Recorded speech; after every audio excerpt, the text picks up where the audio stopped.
Olá, amigos do Profmat. Nessa videoaula nós damos uma pequena pausa no estudo das funções exponenciais e vamos falar um pouquinho sobre função inversa.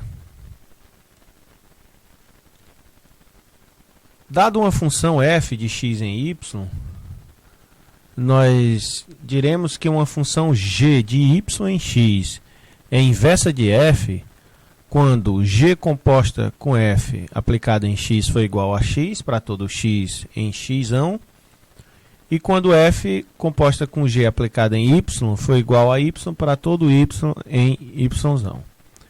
Evidentemente, g é inversa de f e somente se f é inversa de g. Faremos aqui algumas observações acerca desse assunto. A primeira observação que nós faremos é a seguinte.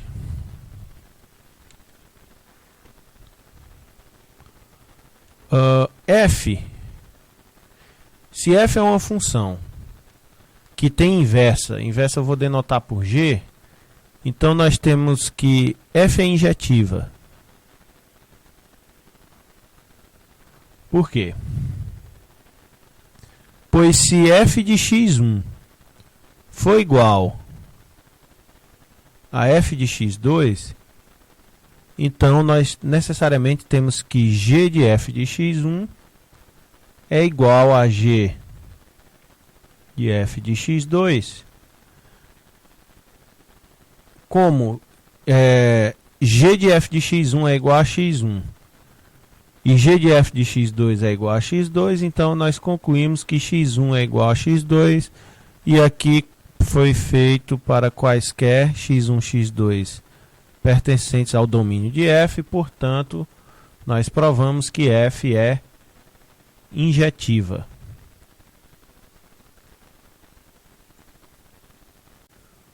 Outra observação é que se f, então, tem inversa igual a g, então f é sobrejetiva. Por que que isso ocorre? Pois, dado y pertencente ao contradomínio de f, ou seja, pertencente a y, seja x pertencente a x, tal que x é igual a g de y.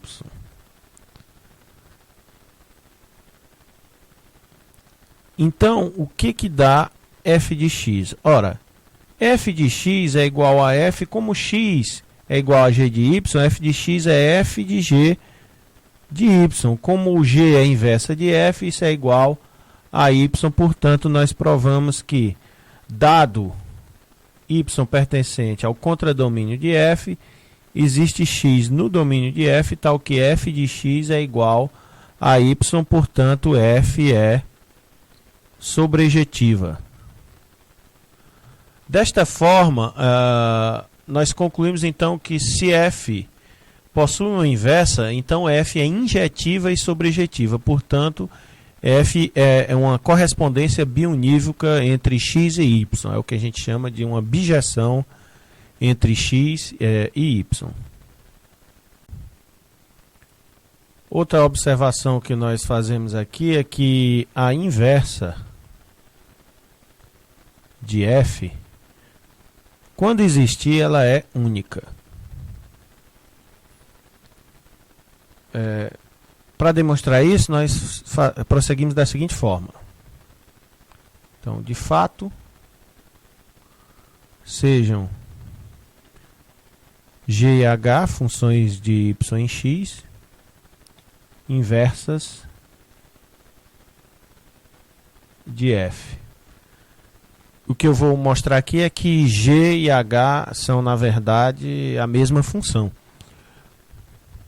Veja, dado y pertencente a y, nós sabemos que, como a função f tem inversa, então ela em particular é sobrejetiva, nós sabemos que existe x pertencente a x tal que f de x é igual a y, portanto, nós concluímos que g de y é igual a g de f de x, pois f de x é igual a y. Como g é inversa de f, isso é igual a x. Como h também é inversa de f, isso é igual a h de f de x. Ou seja, isso é igual a h de y. E nós, portanto, concluímos que g de y é igual a h de y para todo y pertencente ao domínio dessas funções. Moral da história, g como função é igual a h. Portanto, a inversa da função f é única. Por causa dessa observação, a partir de agora, nós denotaremos a inversa de f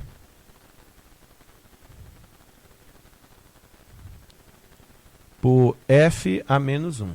Então, de agora em diante, essa será a notação para a inversa da função f. Bom, nós vimos anteriormente, então, que se uma função f possui inversa, ela é, portanto, uma bijeção entre seu domínio e seu contradomínio.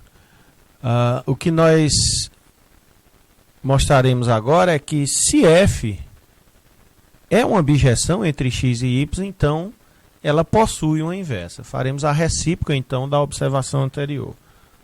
Bom, para demonstrar isso, nós precisamos definir f a menos 1. Precisamos definir uma função que seja inversa de f. E eu vou definir a função f a menos 1 de y em x, pondo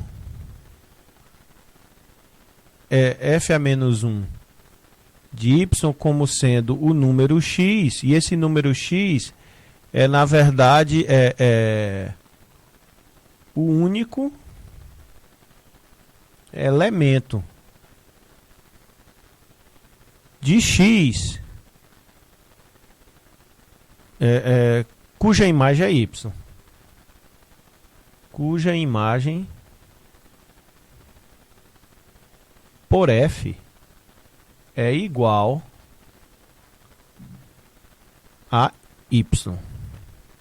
Então, claramente, nós temos que f a menos 1 de f de x é igual a f a menos 1 de y, e, por definição, é x. E também, claramente, nós temos que f de f a menos 1 de x é igual a f de x, perdão, f de f a menos 1 de y é igual a f, como f a menos 1 de y é x, é igual a f de x, que por definição é y. Isso encerra a demonstração dessa proposição. Bem, vejamos então aqui um exemplo. Vou tomar aqui duas funções, f, a função de R no conjunto dos números reais não negativos, dada por f de x igual a x ao quadrado, e vou tomar a função g definida do conjunto dos números reais não negativos em R, g de y igual, definida por raiz de y. E aqui cabem algumas observações. A primeira delas é que, evidentemente, f de g de y, ou seja, o quadrado da raiz de y é igual a y, desde que y seja um número não negativo. Mas, o que ocorre com g de f de x?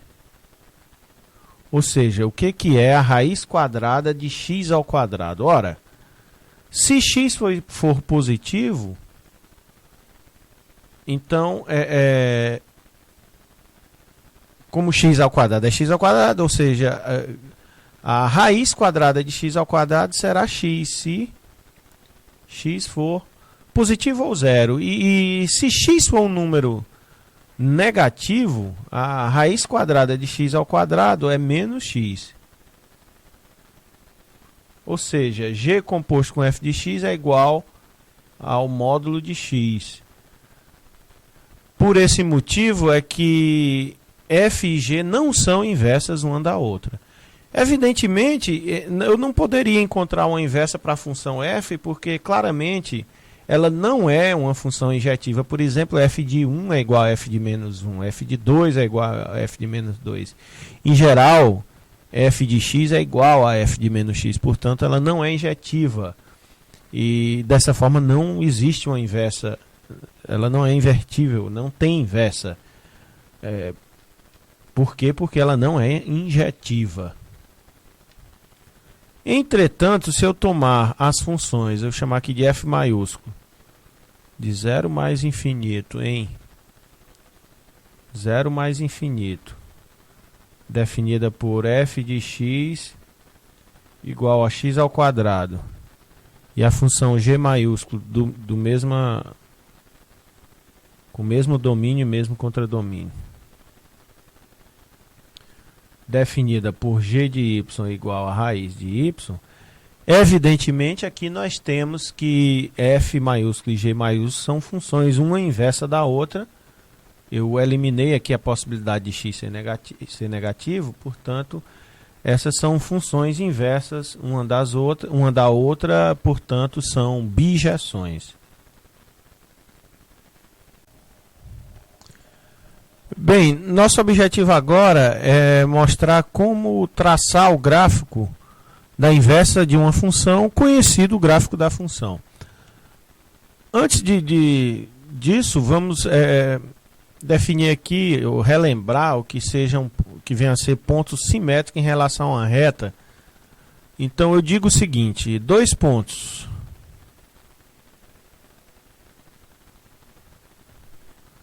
P e Q de um plano π são simétricos em relação a uma reta, vou chamar aqui de R, nesse plano,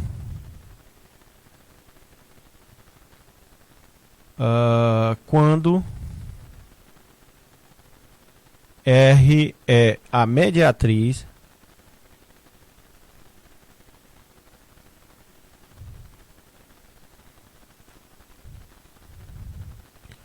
do segmento PQ. Então, no desenho eu tenho o seguinte, tem aqui uma reta R, dois pontos P e Q são simétricos com relação a R, se R for a mediatriz do segmento PQ. Mas geralmente nós dizemos que dois conjuntos são simétricos com relação a essa mesma reta R, quando cada ponto de um deles é simétrico de um ponto do outro em relação a essa reta. Então, por exemplo, se eu tiver um conjunto aqui assim, outro conjunto aqui assim, esses dois conjuntos aqui, obviamente está fora de escala, esses dois conjuntos são simétricos com relação a essa reta, porque dado um ponto em um dos conjuntos, existe um outro ponto no outro conjunto, tal que o segmento PQ tem a reta R como mediatriz. É isso aí.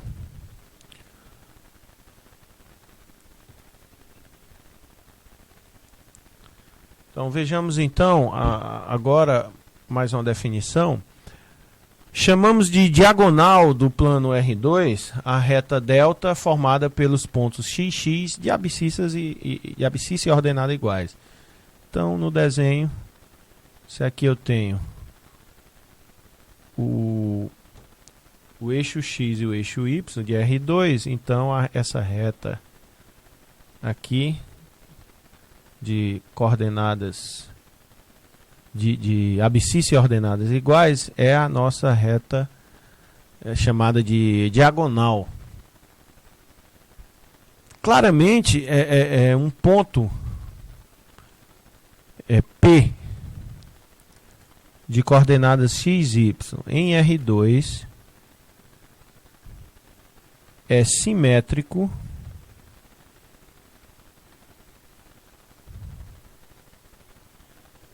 em relação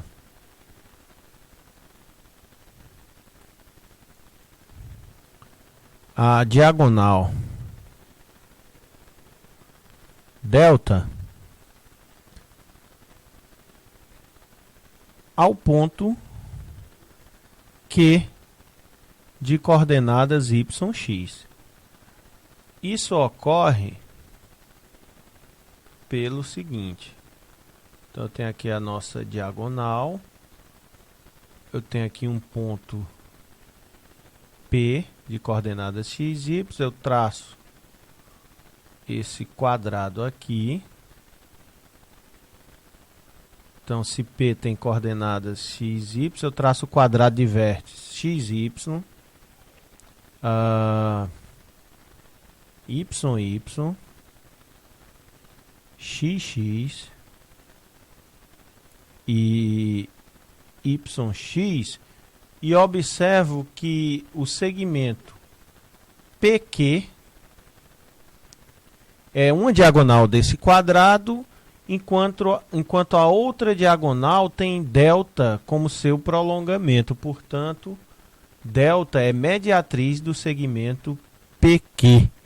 Dessa forma, quando eu pego um ponto de coordenadas x, y, claramente o ponto de coordenadas y, x é o seu simétrico com relação à diagonal delta.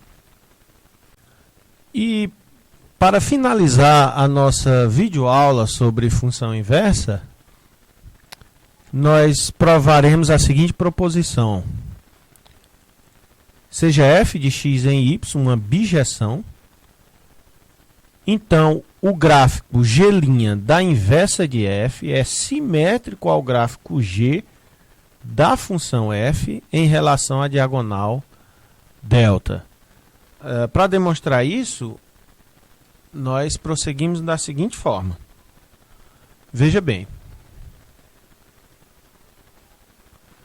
O ponto x, y está no gráfico da função f se e somente se y for igual a f de x.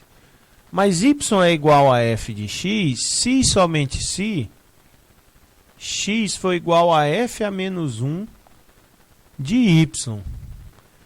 E x é igual a f a menos 1 de y se somente se o ponto yx pertence ao gráfico de f a menos 1, porque aqui a segunda coordenada, que é x, é igual a f a menos 1 da primeira coordenada, que é y. Portanto, nós provamos que um ponto xy está sob o gráfico de f, se somente se o ponto yx está sob o gráfico de f a menos 1. Portanto, o gráfico de f e o gráfico de f a menos 1 são simétricos em relação a delta, tendo em vista que o ponto xy e o ponto yx são simétricos em relação a delta.